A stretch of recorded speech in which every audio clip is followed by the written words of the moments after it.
Hi friends, కమ్మనైన తెలుగింటి రుచుల care of address Telugu tasty dishes కి స్వాగతం. ఈరోజు స్పాంజ్ ఎగ్ కర్రీ ఎలా చేయాలో చూద్దాం.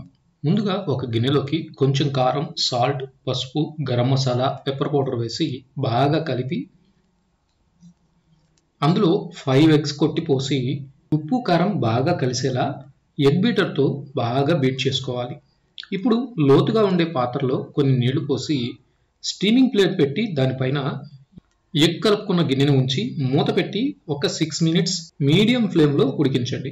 ఎగ్ అంతా చక్కగా ఉబ్బి మెత్తటి స్పాంజ్ లాగా వస్తుంది. ఇప్పుడు దాన్ని ముక్కలుగా కోసి పక్కన పెట్టి స్టవ్ పైన మరో పాత్ర పెట్టి అందులో ఆయిల్ వేసి వేడయ్యాక ఆవాలు, జీలకర్ర వేసి వేగాక 3 ఉల్లిపాయలను సన్నగా తరిగిన ముక్కలు వేసి 2 పచ్చిమిర్చిని తరిగిన ముక్కలు వేసి కొంచెం సాల్ట్ వేసి కలిపి 2 మినిట్స్ వేగాక కొంచెం అల్లం వెల్లుల్లి పేస్ట్, కరివేపాకు, టమోటా వేసి కలిపి కొంచెం పసుపు, కారం, సాల్ట్, ధనియా పొడి వేసి కలిపి మూత పెట్టి 3 మినిట్స్ మగ్గించి ఎగ్ ముక్కలను వేసి తగినన్ని నీళ్లు పోసి ఉప్పు కారం సరిచూసుకొని మూత పెట్టి 2 మినిట్స్ మగ్గనివ్వండి.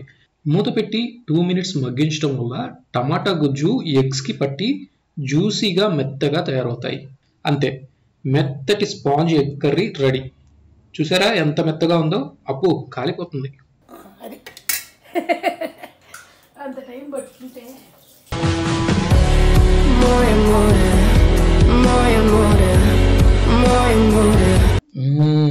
టేస్ట్ అదిరిపోయింది.